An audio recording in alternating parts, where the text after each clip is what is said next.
kind of pitching myself here as somebody who's an experienced investor, but always, I'm definitely new to this business as well. I just want to speak about this product and just how much, it has really helped me, propel myself, get better with talking with sellers, actually be able to close a deal.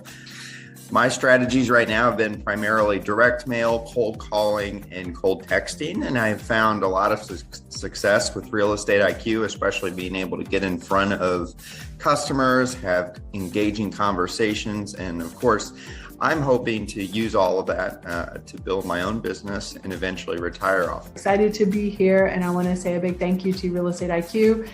They have the absolute top leads in the industry and just make investing effortless for all of us as real estate investors here in Texas and obviously everywhere else that they're focused.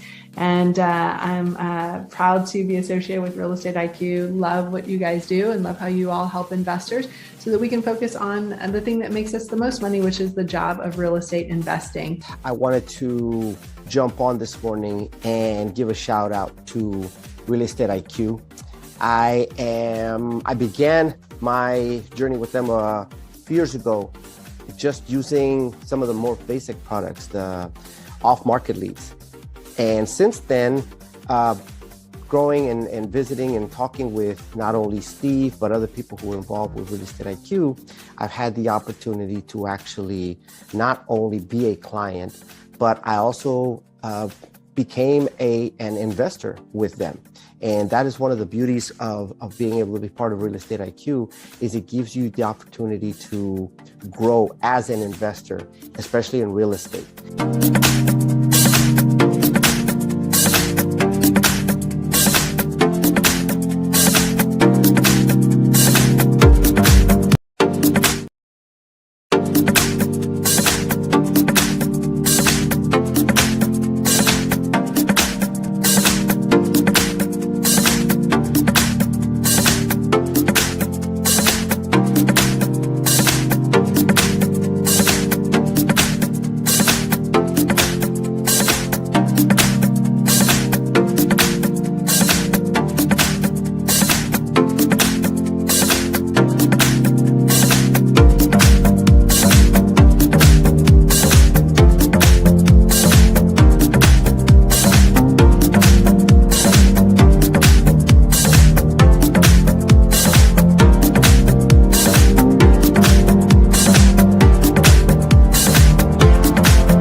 Morning. Welcome, guys. Good morning. We've been live, so let's get started. Dani, welcome. Welcome. Hey, good morning. How are you? We're doing well. Hi, Vincent. See you. Vincent Haynes says good morning. Hey. So let's get started. Today we have Dani, who is gonna teach us about a new class, Top 10 Investor Concerns, and he's gonna teach us how we can eliminate these concerns. Mhm. So Dani, feel free to take it away. Sounds terrific. Sounds terrific. So, Steve, always a pleasure. I'm glad we are kicking off the new year. And I thought after our previous conversation, what can I bring to you, to the viewers, to really kick off things well in the new year. And I wanted to kind of go over a few things that I've put together that hopefully will help you guys just putting in the right mindset or approaching things in the right way in order to, again, all about helping you guys. Steve, do I need to introduce myself or just jump right to it? Whatever you tell me is fine. Feel free to introduce yourself and Dani, and just kind of run it. You're running this. Okay, no problem. So I'm just gonna say this briefly. My name is Dani Beit-Or. I've been investing in real estate for 22-ish years since I started at 2002 when I still lived in Europe. Since 2004 and so far, so that's been over 20 years. I've been helping others, investing myself and helping others invest in real estate. And unlike a lot of the popularity out there of things, if people want to look for the angle and how can they do and house hacking and different methodologies, which I love many of them, and I did use many of them and using many of them. I'm very much an approach of a lot of people are busy, they have jobs, they want to, they don't necessarily want to switch their life into being a full-time real estate investors. So my approach is, you guys, there's really simple tools you can use as a real estate investor without, quitting the rat race or keeping the rat race and all of those.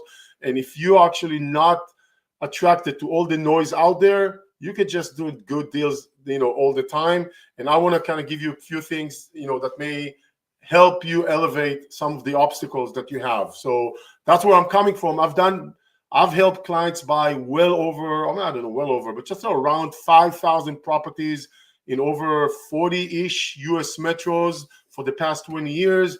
So I have gained a lot of experience and knowledge before the crash of 2008, during the crash, after the crash, before COVID, after COVID, etc. I've flipped properties, but for the most part, I am the guy who loves boring real estate, really suitable for the working person who has a job, who not necessarily looking to ditch his job but want to leverage the job, right? I love the fact that you are employed, if you are, and I love the fact that you have a steady income. And I think real estate can leverage that, right? The lenders love you if you're stable, and they are happy to give you mortgages. And if you have access to mortgages, you can really leverage this whole idea of real estate. I live in California for 21 years. I have 100% of my investing activity has been out of state for those years. So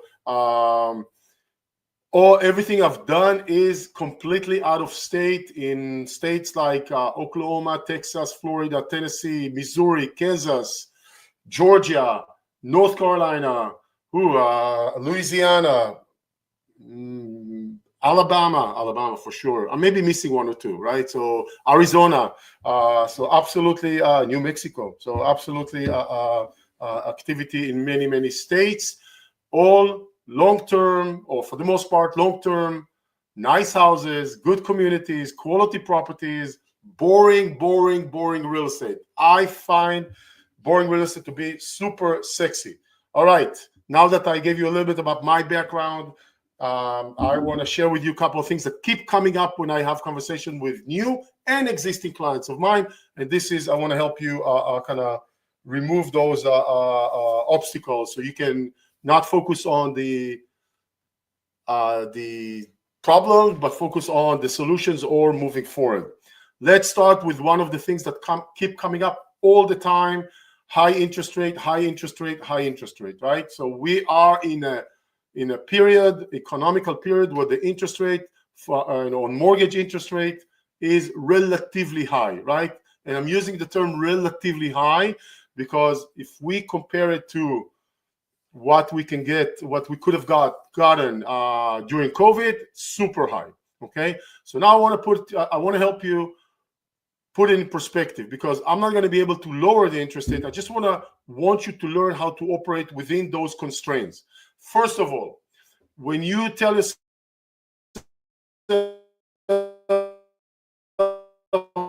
compared to what, is it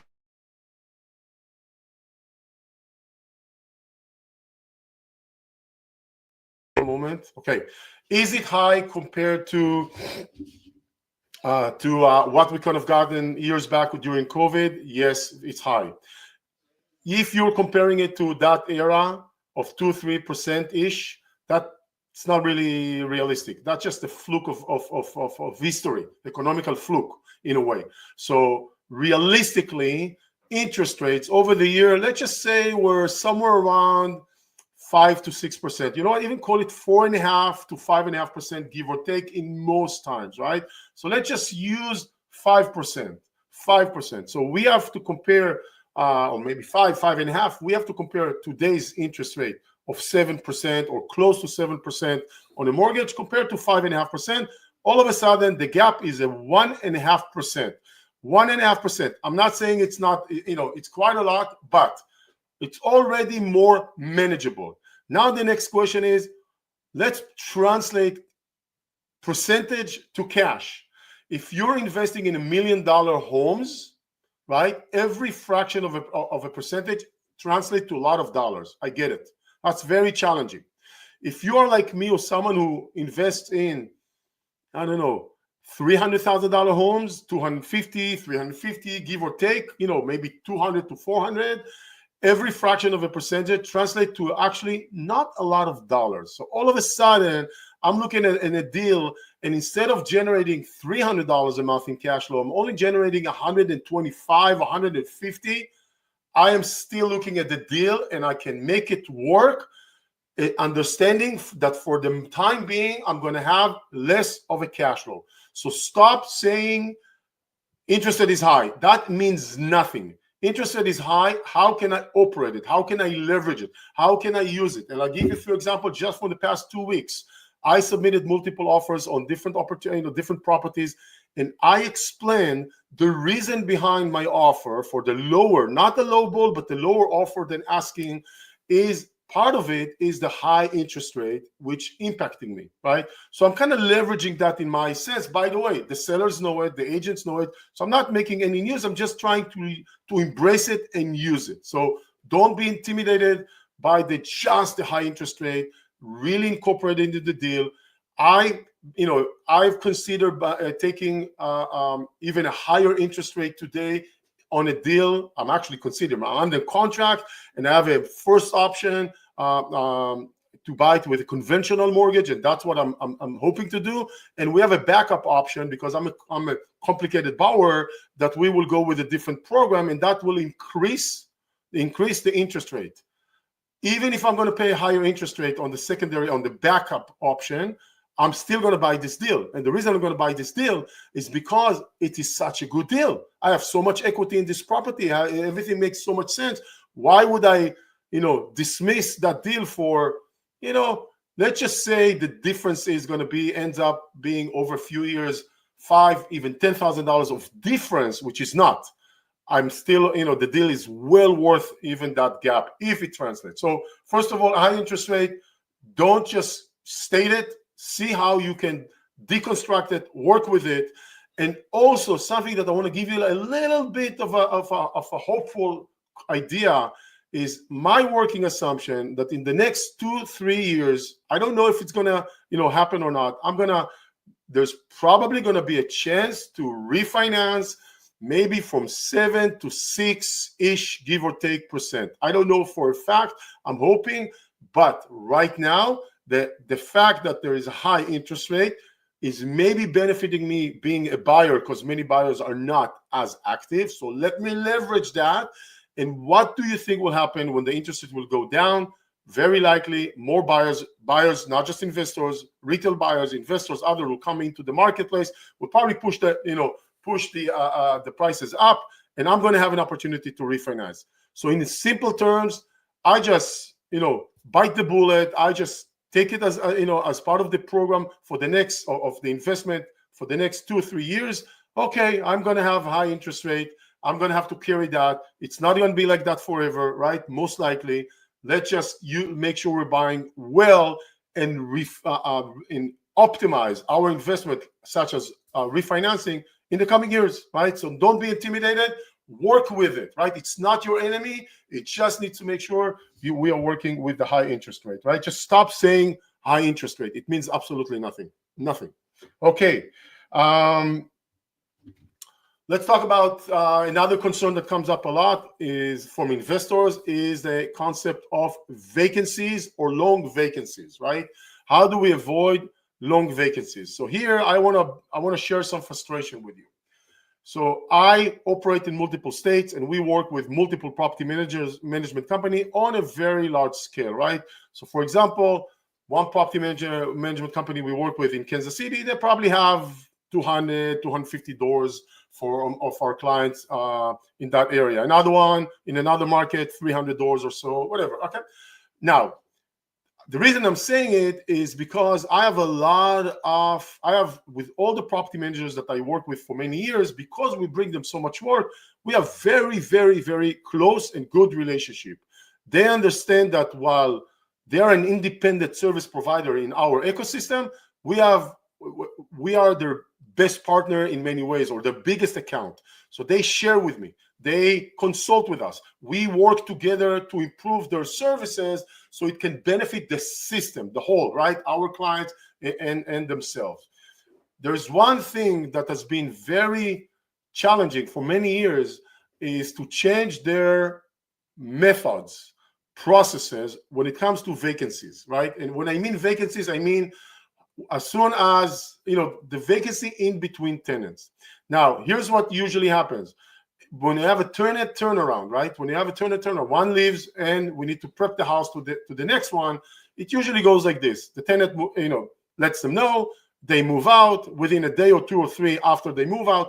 The team goes to the property, inspect, walk through, damage. They do a list of damages or wear and tear or what needs to be done, and then they let the owner know, let the previous tenant know if needed, maybe deduct something from the security deposit, call in the contractor if they need to come to the house, or provide the bid, get the bid, prep the bid, send the bid, approve the bid, owner has question, on and on and on and on and on. All right.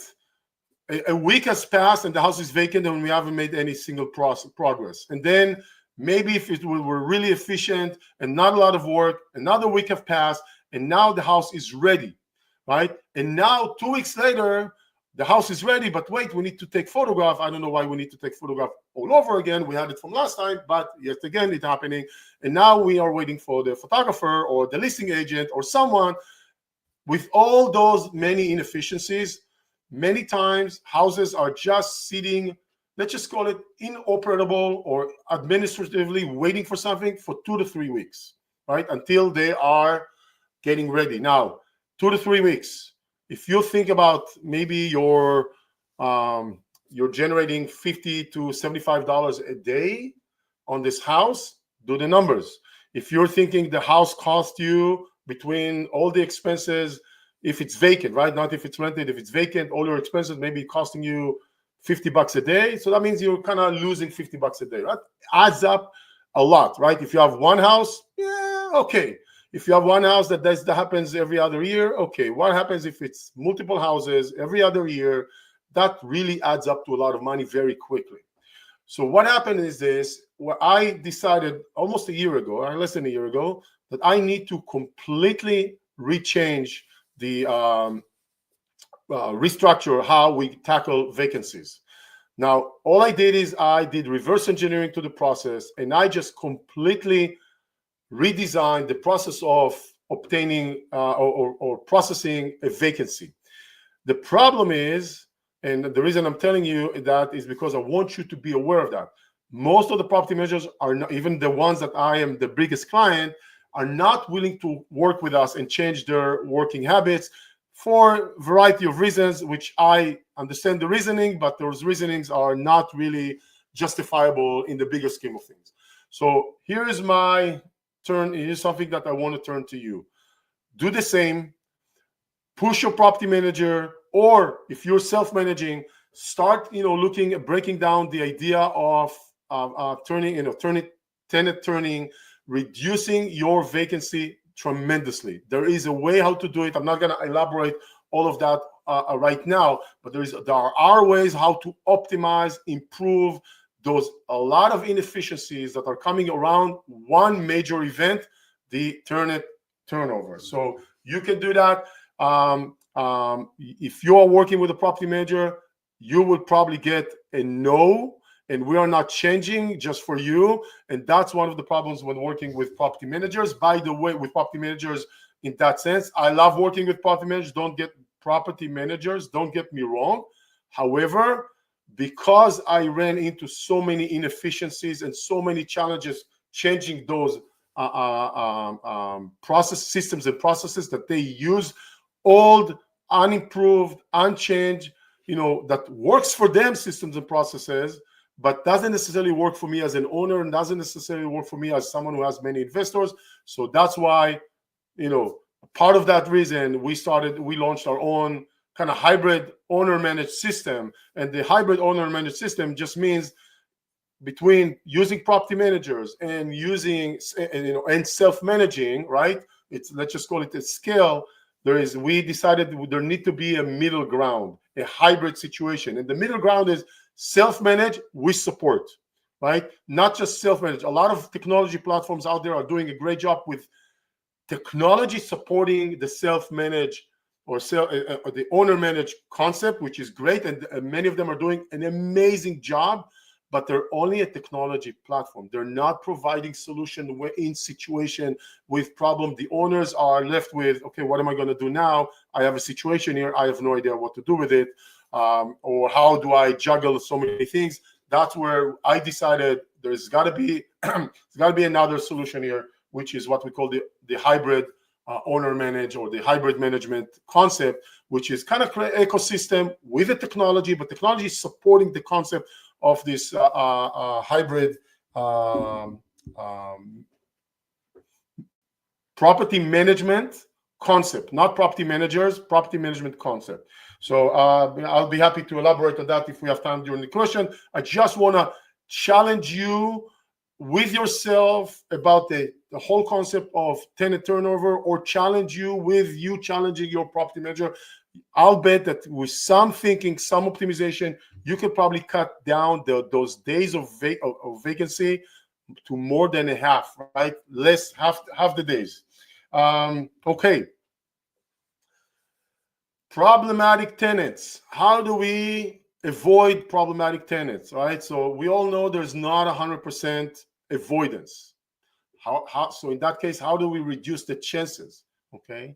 So there's a couple of ways I came up over the years in order to optimize the decision-making process when it comes to reducing the chances of problematic tenants, right?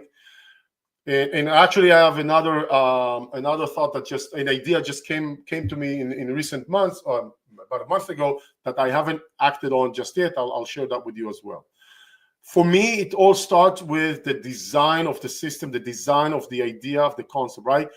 The ideal situation is if I make good decisions about the type of tenants that I will have in the property by going to certain areas, certain type of houses, I'm already weeding out the chances of problematic tenants, right? So it's not just one thing. There's not a magic wand here. We have to do multiple layers of things in order to reduce the chances. So number one for me, I go to areas of the middle class, and I try to go to areas where I'll have the middle class family that have jobs, that both work or one spouse work with kids, stable, dog, cat, backyard, good schools. For me, again, boring real estate just means the chances of me having issues with the tenant are just getting reduced, right? So that's one. Number two, I try to buy houses that are either in better shape or make sure when the tenant moves in, they're in good shape, meaning the house looks nice.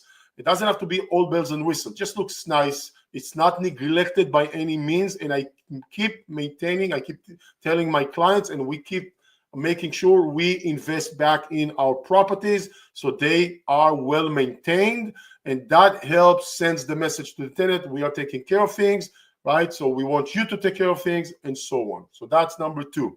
Number three, I know it's obvious, but some people just don't know to use it properly or fully, is the background check, right? Very critical. Do the background check, credit check, all those, options in order to weed out the problematic ones, and let's just stay away, from those people. So just by doing all those three layers, right?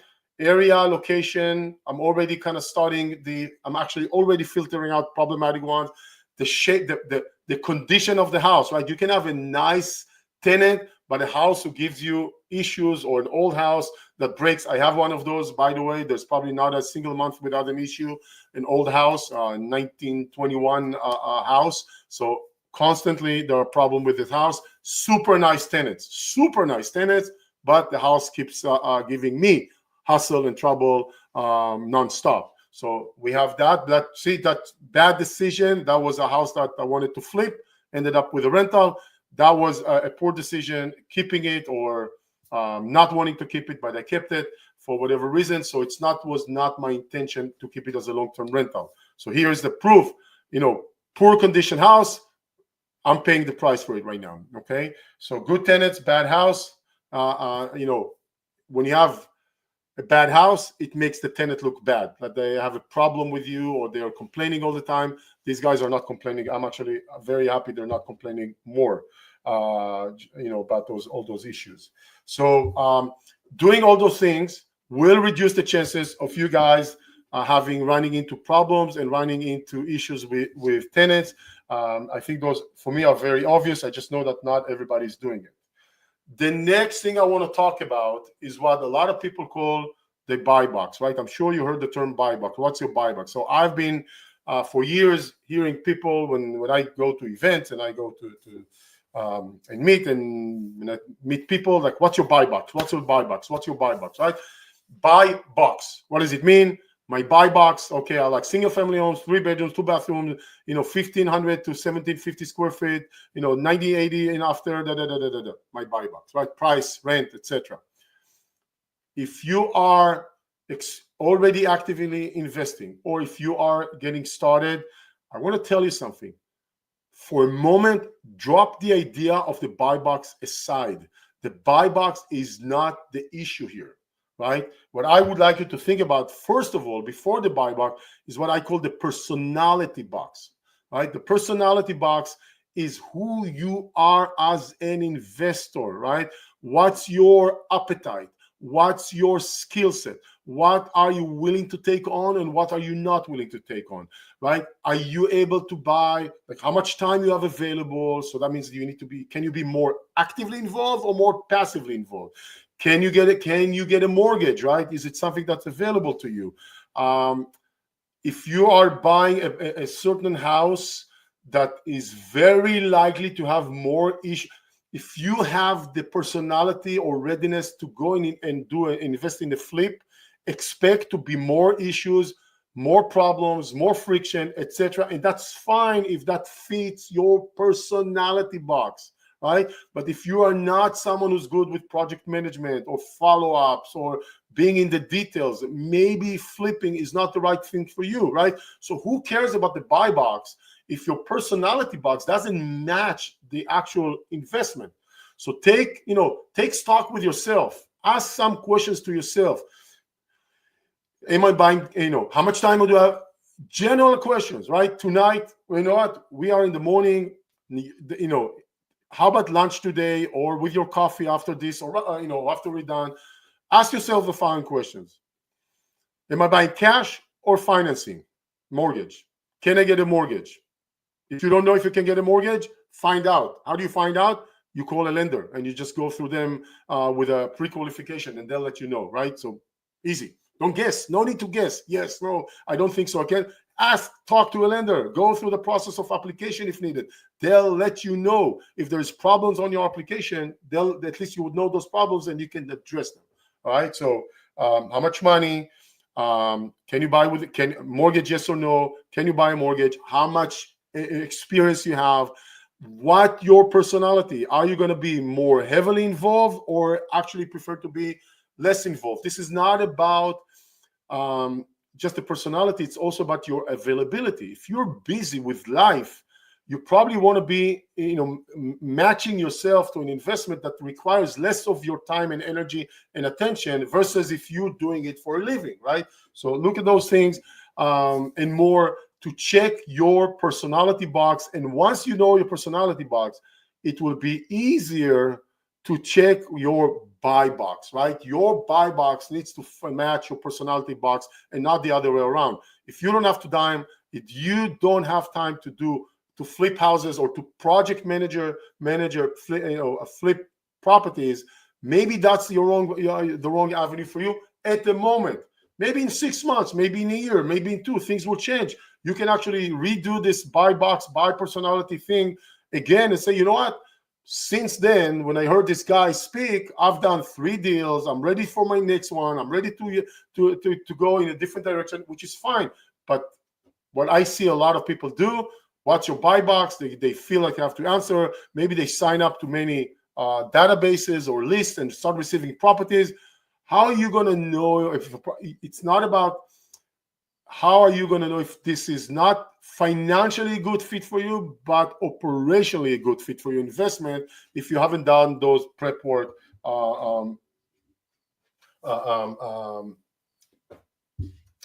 about yourself. Okay. Next, I want to talk about maybe an old dilemma, but I hear it a lot. There's people who believe they have to focus on the cash flow. There's people who believe they have to focus on appreciation. And I don't know, I guess I'm very a middle ground kind of a guy, right? You don't have to be only on one end of the spectrum. You can actually be in the middle. What does it mean? How does it look to be in the middle? Well, in the middle, it means you're still want to have a little bit of a cash flow, so you're not focusing on the cash flow only, but at the same time, you're also want to be able to build some equity. So you're not fully betting on this one. You're not fully betting on this one. You just want to be somewhere in the middle saying, you know what? Cash flow is part of what I'm looking for, even in today's environment, but also want to go with the appreciation. How do you make it happen? Well, I think it starts with proper expectations, right? If you expect in today's marketplace, I have clients that are looking for high cash flowing properties, and I get it, and I know what they're looking for. Everybody wants cash flow, and that's fine. But many of those properties in today with the current interest rate are just not going to be attractive, right? So I'll give you an example. The other day we looked at a fourplex for 450-ish, and it's generating on a very conservative. We did the current performance based on current rents that are probably $300. It's a duplex, $300 below market rent, right, per door. So $600 ish. Let's just even say $500 below market rent at the moment. It's already generating about almost $400, $350, $370 with 7% interest rate a month in cash flow after expenses. When I say cash flow, that includes vacancy repairs, property taxes, insurance, no HOA here, property management, leasing fee, everything. Right? So we don't just make it make it up. So after all those expenses, realistic expenses, low rent, it's already generating $350, $370, right, a month. Once we buy it and we can increase the rent, right, which will probably take some time because occupancy, it will probably generate, let's just say $500 more a month, maybe not, $450-ish, $400 more, maybe, a month. I show it to some of my clients and they're like, it's only generating $350 for 450-ish investment, right? Not exciting for them. I get it, not exciting. They're just not well calibrated, and that's what we're trying to do all the time. This is a lot of cash flow for today's, marketplace, right? A lot of cash. Remember, this is a nice duplex in a nice area, in a nice part of town with good schools. This is not your low end, very strong cash flow kind of a everything that I've mentioned before. The good tenants, the nice area, the good schools, everything that I've mentioned, the boring type of real estate really embodies into this kind of property in the form of a duplex. This is not a property that is set, in a broken property in a very challenging part of town that can generate a lot of cash flow, but will probably bring us a lot of noise in the system, right? So calibrate your expectation on the cash flow, lower your expectations because of the interest rate right now. Look where the opportunity is. There is an opportunity here, right? We buy it, we wait a little bit, we increase the rent, the cash flow will improve probably within a year. We're probably going to improve the cash flow, tremendously. By the way, this duplex has been sitting on the market for quite some time. Maybe an opportunity to offer a good, a lower offer than asking. On the top of that, the owner has owned it for many years, so they bought it for less than half than what they're asking. So I think they're asking for $475. We want to offer $450. They bought it for $150 10 years ago. I mean, it's not that the owner is not super tight. It's a perfect opportunity with everything going on to come in and say, all right, let's make a good offer. So we have some equity from day one and improve the cash flow. Be patient a little bit. Improve the cash flow once when we increase the rent, improve the cash flow twice when we have an opportunity to refinance. And all of a sudden, we have this $450,000, $60,000 duplex in a good area, doing well equity-wise and doing very well cash flow-wise. We just have to be patient a little bit and kind of see where we're heading. So for me, that type of a property is amazing opportunity just because there's so much upside in terms of some equity, some cash flow. And by the way, I'm not talking about flipping, renovating, or doing anything. All I've done here is navigated the financial aspect of this property to set it up to be a better position for me as an investor, and being patient, right? I'm being patient. I understand it's not going to happen overnight. I want to mention two more things, and I don't know how we're doing on time, but I want to mention two more things, and then we'll maybe open up for questions or see what you guys have to talk about some more. In real estate, they're typically, in the startup world, I don't know if you're familiar with it, there is a concept in the startup world that's called the hockey stick, right? The hockey stick means that many startups, what they're looking for is to kind of have a very slow income or profitability, in the first phase, months or years, until there's a certain point, it goes very, very, very slow, and then they want to boom, right, very quickly. So let's just say for 3 years they have barely no income because they're building everything and prepping for scale, and then they want to scale and get that thing, and that's the hockey stick of startup. Real estate doesn't operate exactly like this, right? We don't normally have slow income or low income, and then something happens and it booms up. Normally not in sense of equity and not in sense of cash flow. As an investor, there is what I call the hockey stick idea concept of real estate. And that, for me, when you buy a property, let's just say just one for a moment, and possibly 5 to 7 years later, so it's not a fast hockey stick idea, but it's a slower idea, there's a very good chance that this property increased in value to the point that you can tap into that equity and maybe use it to buy another piece of real estate. 1031 exchange, doing a HELOC, something, right? So the idea is, if you could assume that in 5 to 7 years, no guarantees, it could be, could happen even sooner, but especially if we bought it well, there is a very good chance that in 5 to 7 years, you will have some equity that will enable you to, if you pull it out, go and buy a second piece of property. That means without bringing money to the table, right? I'm not pulling $10,000 out and bringing $90,000 from my pocket. That's not the point, right? So all of a sudden, one property translated into two, right? So now think about it this way. What if you buy two properties now and then you do that hockey stick idea? I mean, you don't do anything. It just happens to you, and you are leveraging the hockey stick idea. And then in 5 years, those two properties are translated into 4 properties without needing to bring more money into the table, right? Is it guaranteed that it will happen? No. Have I seen it happen? Absolutely, many, many, many times. Not even during the COVID era appreciation years, or even before.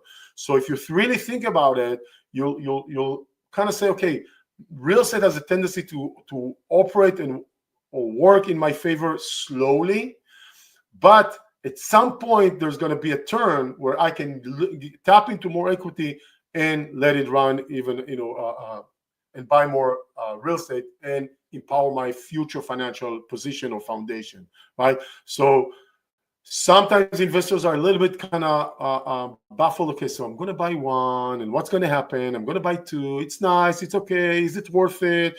Tenants and issues. It's worth it. It's worth it because after a few years, those 1 or 2 properties will increase their, very likely, right? It depends on what you do and what timing and things, but there's a good chance that in 5 to 7 years, you'll build some equity that you can tap into and continue rolling. And this is without you able to buy more properties without tapping into the equity, right? So that concept is there. You just need to utilize it and see it and have a vision where you're heading with that idea, because it is something that you can tap into and benefit you. I want to share with you a little anecdote to emphasize that I've seen happening many, many times. Many investors of mine, when they start, beginners, they're very nervous, right? And I tell them, here's what's going to happen. You're going to have vacancy. You're going to have repairs. You're going to have all right, they get it. They get it. And you know what? When we meet 6 months to 2 years later, usually they tell me pretty much everything you told us happened, right? We had some vacancy, we had some repairs, some miscommunication, but everything is fine. Almost always at the 2-year mark, after they purchase the first property and they start kind of playing around on Zillow and saying how much equity they've able to accumulate, passively accumulate, usually they're like, what's happening here? I bought this property. It went up in value so much, right? It's not a lot of money, but I've never been able to passively really build some equity like this. And 2 years in, they really get it. And I always get that call, like, we're happy, let's move. We want to not only buy more, we want to see how we can move faster. I call it the 2-year mark, because in 2 years, they've been able to see some equity, face the issues, challenges, friction, noise that comes with real estate, see that the devil is not that terrible, and then say something amazing is happening in my life. Now, not only that I want to buy more, I want to see how I can move faster. And subconsciously, I can tell, especially when I talk to couples, how in their household, the entire strategization of their financials is aligning behind the idea of real estate, right? Without even planning for it on purpose. They're just saying something interesting is happening here. I need to tap into that even more. I can see what's happening. All right. And that's pretty amazing to see. I've seen it so many times, and I realize there's a pattern here of human behavior. So if you're not there, you need to get there, right? To really become a believer. But there is that, equity building in the background that you can tap into that will accelerate you. So don't necessarily overthink it, like what's going to happen, how will I buy house number 2, house number 3, I don't know, it's confusing and all the effort. Sometimes it's better to start with the first building block, right? Your first property, and start building from there and keep optimizing. Keep at it and keep optimizing. Keep at it and keep optimizing. Last thing I want to say, and I'm going to wrap up with this, the things that I want to cover. There's obviously more things that are on my list, but just to keep it within a reasonable time, is what I call your ability, or the importance of how critical is your ability to ask good questions, right? And why am I saying this? So I've noticed that a lot of people are coming to a conversation with me. So I have a lot of conversations with beginners, advanced, experienced, no experience investors. I've had in the many tens of thousands conversations over the past 20 years, right? Routine conversations, strategic conversation, everything. Many times people come to meet with me and they barely know what to ask me, right? And I help them, I help get it out of them. But if you are good at asking questions, get better at it. If you're not good at asking questions, you have to prep yourself to be better at this, right? And why am I emphasizing this? Because if you want to advance yourself, anything, spiritually, financially, investment-wise, knowledge-wise, anything, if you want to advance yourself, you want to make sure you're asking the right questions or asking many questions. And I want to give you an example how I perceived it probably more than 15 years ago. So more than 15 years ago, when I did some research on vetting a property manager or a provider, a reference check, I can't remember exactly. I sit down and say, okay, what am I going to ask this person, right? What if I jump on a call and the person is not really a talker? So I sat down with myself and I wrote the questions that I want to accomplish. Actually, I took a few days to still write it, because sometimes the question comes up not exactly when I'm just sitting to write those questions. So I opened this notebook or electronic notebook, and I just add questions, right? I prep. Here's another question, another question, another question, another question. And then before I jump on a call, I review the questions. I see if I didn't duplicate my questions. I see if I need to reorganize the order of the questions. Sometimes I ask the same question in a different way on purpose because I want to see if they answer it differently. I need to make sure when I get an opportunity to talk to this person, it's maybe the only time I'm going to talk to this person. Maybe it's not. I want to make sure I use that time to the benefit of advancing me as much as I can, right? So what I'm suggesting to you, if you're not in the habit of doing that, start getting in the habit of doing that, getting those questions for you. I'll give you another example. When I consult seek legal advice regarding anything, right? So I got this service. I'm using this legal service for consultation. When I reach out to the attorney, I say, here's the situation. I give him a synopsis. Here's what's happening. Here's the document, and here are my questions. Not only that I sat down and I wrote the questions and prepped them, I already sent them, right, the questions. Because when we jump on the call, finally, when I get to speak to the attorney, and I know it's either paid by the hour or it's going to be even if he's just going to talk to me, I know he's going to be tight on time. I want to make the most of this conversation. So I'm prepared. I make sure he's prepared. I come with a question. When I tell my attorney, here's the thing I want you to mainly focus on or review in the contract that I'm sending you, right? What do you think is going to happen? He's going to if I just don't say anything, he's going to read it. It's okay. It's not okay. Here's the thing. When I say, hey, those are the main things that are critical or I'm not sure about, I am tapping into his knowledge, into his experience, etc., and I'm going to be able to get more out of that situation. I do it with the legal consultations. I do it with my tax preparation. I do it pretty much with everyone, right? Everything that it's important, I take the time, write the questions, and prep myself for the meeting, and then even many times send the questions in advance. So when we finally speak, the conversation starts, or it is more meaningful or more substantial. I highly, highly recommend you take the time to prep and use any type of whatever works for you. So when you jump on a call with me, with someone else, right, you are already able to advance the conversation to benefit more from this, time frame that you have together.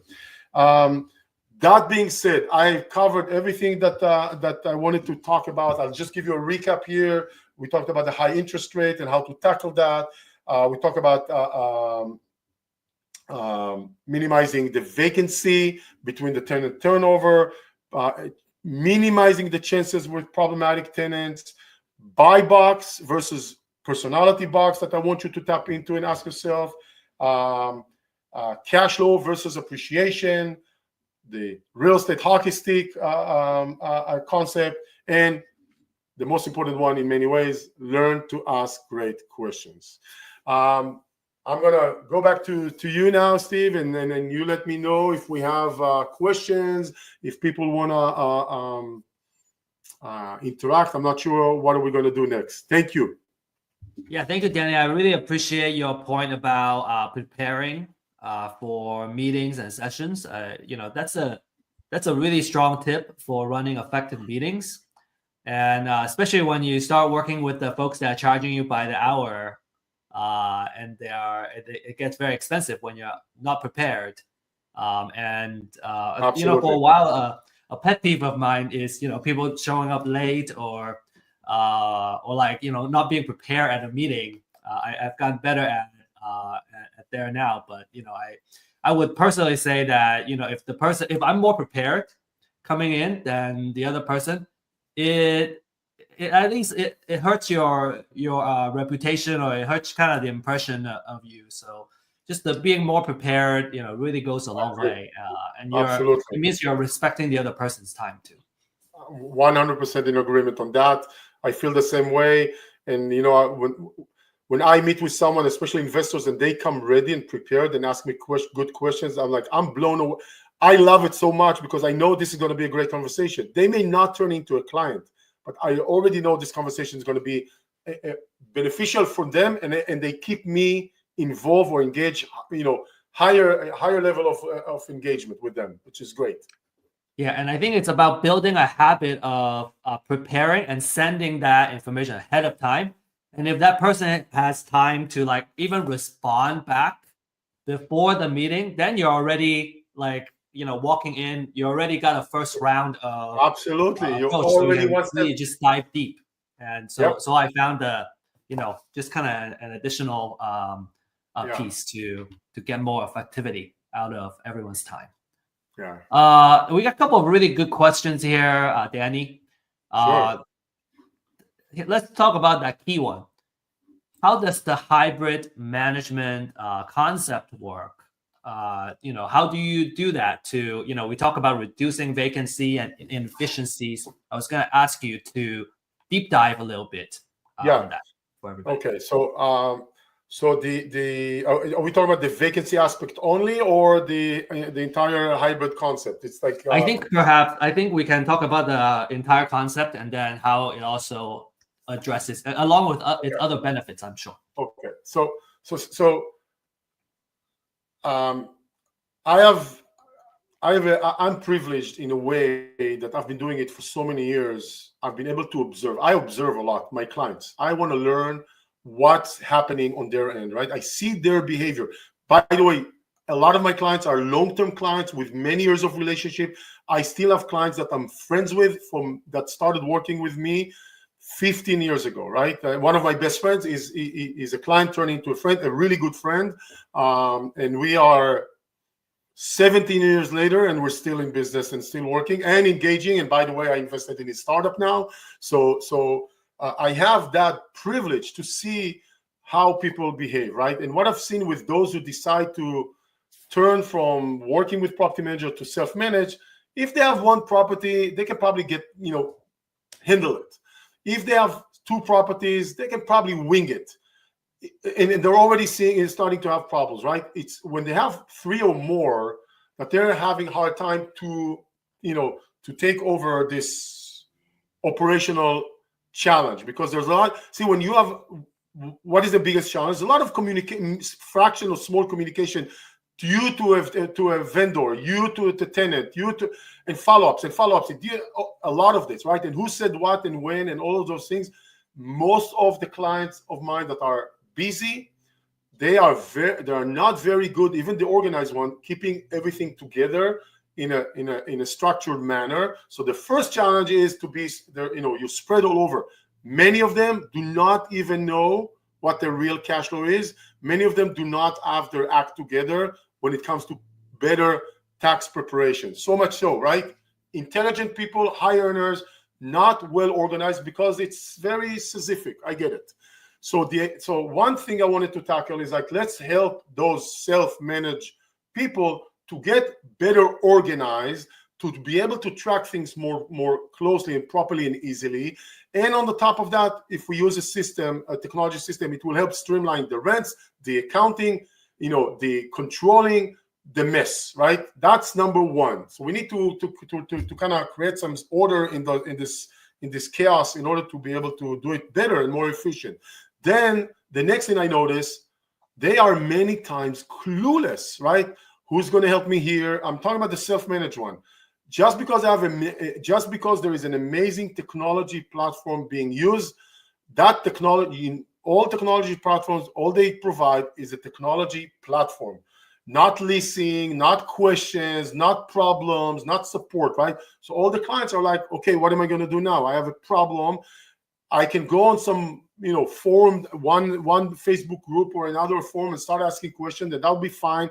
But sometimes that takes time and energy and attention, and we don't always have. And maybe how many times you ask something on Facebook and you get completely different answer? Actually, how many times you ask a question on Facebook and you get the right answer? Almost never, right? Usually is someone's like, why are you doing this? To do that. I didn't ask you that, but it's crazy. So we created an environment that we have technology in the middle, but a lot of support on situations, and we brought in the right specialists, right? So for me, if I take it one step further, one of the key components of this concept was I need to really tackle the vacancy thing.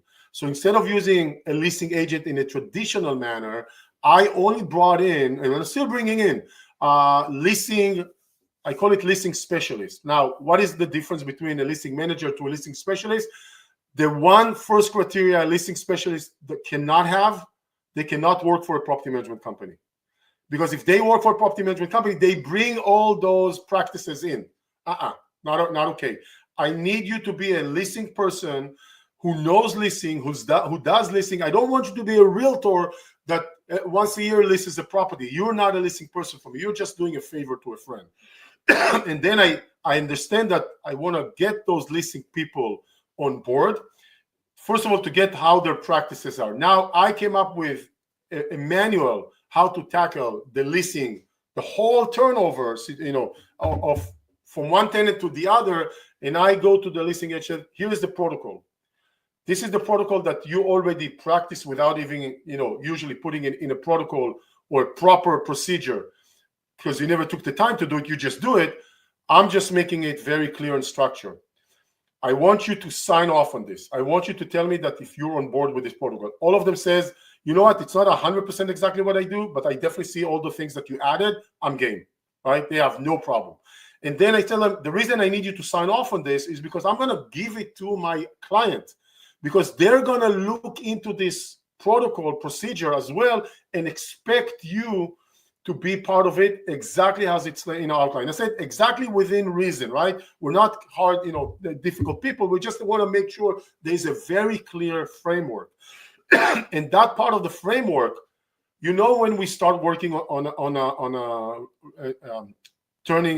leasing a property, 90 days before the current tenant moves out. 90 days before a current tenant moves out, that's when we kick off. And we start prepping, right? So that's a whole concept, which for me, when I tell it to some of my clients, the experienced one, they're laughing at me. I say, this is the way it should be. They're just saying this is the obvious way. For me, it's also very obvious it should be this way. I'm just shocked that the system doesn't, the property managers are not using it. So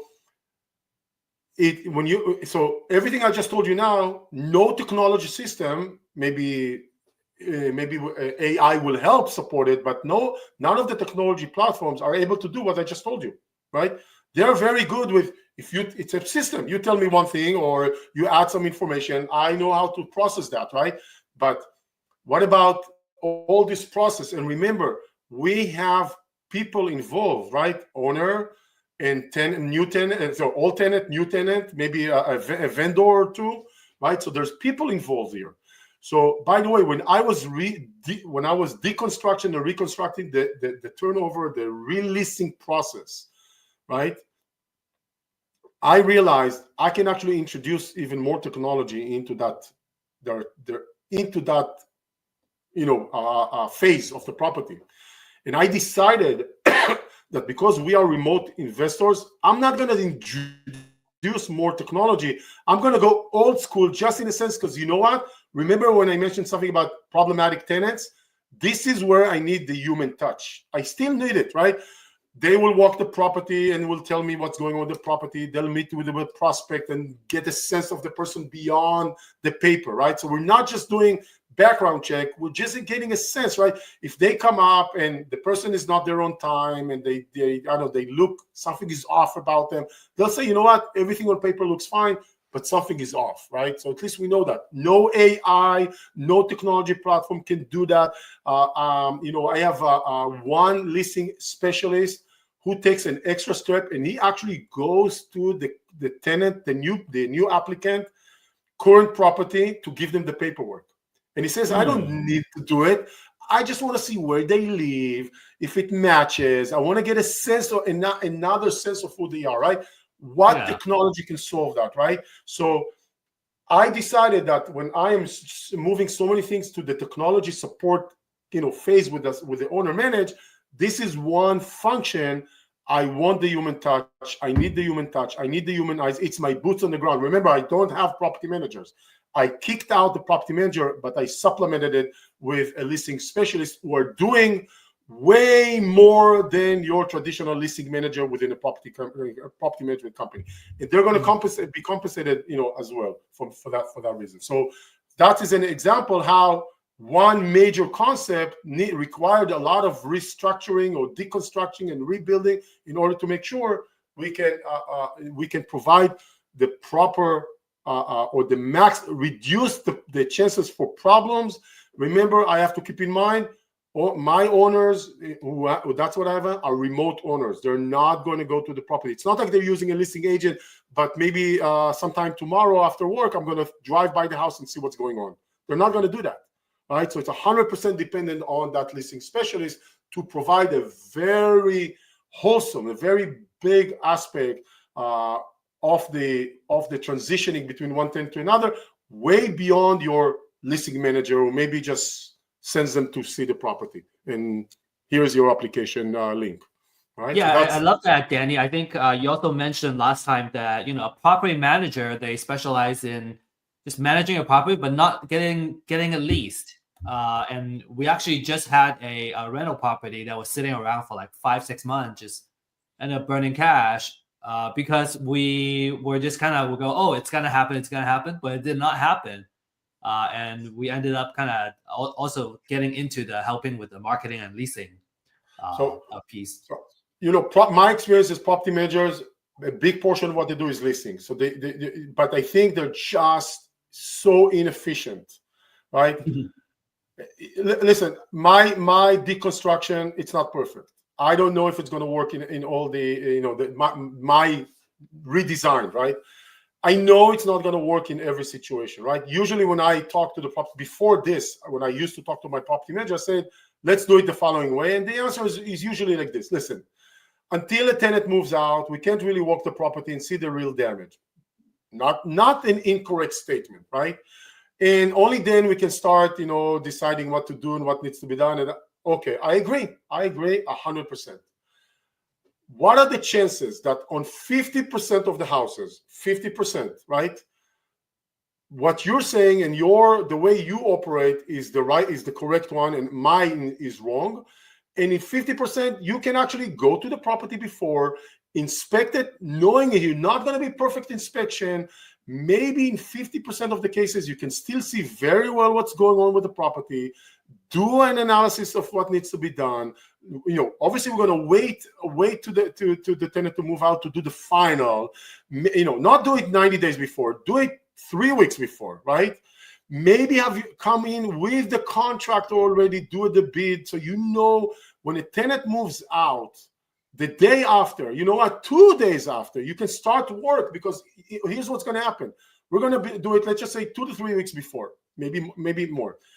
We have 2 to 3 weeks to put the bid together, to walk the property, talk to the owner, maybe negotiate, maybe agree. Everything, all that time that usually happens after the tenant moves out, all this wasted time, we can do it before the tenant moves out. And you know what? Maybe I'm going to be the listing person. We're going to go to the property and say, hey, listen, this property is in the 50%. I think it's going to be more like in the 20% situations, right? That we have to wait until the tenant moves out, and we have to activate traditional operational method. Okay, I'll take it. 50%, I'll take it. How about why are we punishing 50% of the scenarios? Because of the 50% that are the bad behavior. They're not bad behavior, they're more challenging one, right? So they're using their methodology of as if all the houses are the same, because it's convenient to them. I get it. It's a very convenient to you to operate this way, but I gotta tell you something. This is not about you. This is about me. This is about me. I'm the owner, I'm the investor, I'm taking the chances, I'm taking the risk. And if you operate in an inefficient way, I pay the price, not you, right? So why are you not changing why are you not going to the property and determining method A, method B? I'll be completely okay with it. You come back and say, listen, we can't do anything. This is a mess. There's so much stuff. It's a hoarder. Okay, I'll wait. I have to wait. I'll go to the traditional method. But I've been in houses, my houses and my clients' houses, that I walked in and I saw an amazing, property in the sense the tenant is clean, the tenant is pleasant, you can walk through, they will work with you, they will be cooperative. Not all tenants are bad, not all tenants are living like a hoarders, not all tenants are packing their houses with stuff. That's not true. So when we have a problematic situation, let's use that as the problematic one, in the sense that I can't operate in the optimized way I want. I get it, but why do I have to pay? Like, maybe that's not the case. Maybe 50%, my guess it's even 60, 70, 80% of the times, we can probably operate. Yes, there may be something that's going to be found later on when they move the couch and we see something, and we will communicate to the owner. Say, listen, here's what we know. Keep in mind, if they move the couch and there's a big hole in the drywall that we couldn't see, we're going to have to take care of it. And most owners, probably all owners, say, you know what, I get it. If I explain it in advance, that I can't see everything, it's not 100%, they will work with me. They're not against me, but I'm not wasting. So much time is wasted on going there, walking there, until the vendor, like getting the bid, all that, I need to pay for the fact that the vendor is busy. Now, I want him to use it, and that's fine. And use this guy, you trust him. And I'll wait for this guy another day or two. But it's another day or two until he moves, it comes to the property. Another day or two until he provides the bid. Another day or two until he answers my question, because he said something that didn't make sense in the bid, right? 6 days. 6 days, right? Let's waste that time while the house is already generating. All right, let's at least try and do that. For me, it's so obvious, it just kills me just to talk about it, that they're not operating this way. It's just, it's been my longest argument with the property managers for 15 years. And I have to admit, guys, with all my experience and working with property manager and being the big client, I am still losing that battle. I haven't given up, but I'm still not coming on the winning side. That's why I decided. Dani, I would say, you're speaking to me too. Like, those are the issues. We want the asset to be producing cash, right, every single day, and not just sitting around and it's burning cash. Really appreciate your sharing today. We got a lot of amazing tips. I want to poke at you a little bit. We advertise this is top 10 investor concerns, but you didn't give us 10. I know you gave us 10 nuggets by now, but you gave us like 7 items. And so it was maybe something we want to tweak a little bit. We have a lot of questions. Okay. And I think we don't, just like last time, we don't have the time to go over all these questions. what we're gonna do is we'll compile all these questions and send it to you. If you could give us some time, give us the answer, and then what we'll do is we'll put together a PDF and we'll send it to all our. I love that idea here. So if you have registered for this webinar, you're watching this live, make sure you register. There are ways you can watch without registering. Make sure you register so you get all these goodies. All right, great. Appreciate y'all. Thank you, Dani, again. And I would love to have you back to teach us further on this topic. I have properties that I could use some help with managing too. It sounds like we share the same concerns. So great. Thank you, guys. We will have you back again soon, and we'll have another class coming up too. So good to see everybody, and until next time, we'll see each other again. Thank you. Thank you, everyone. Cheers.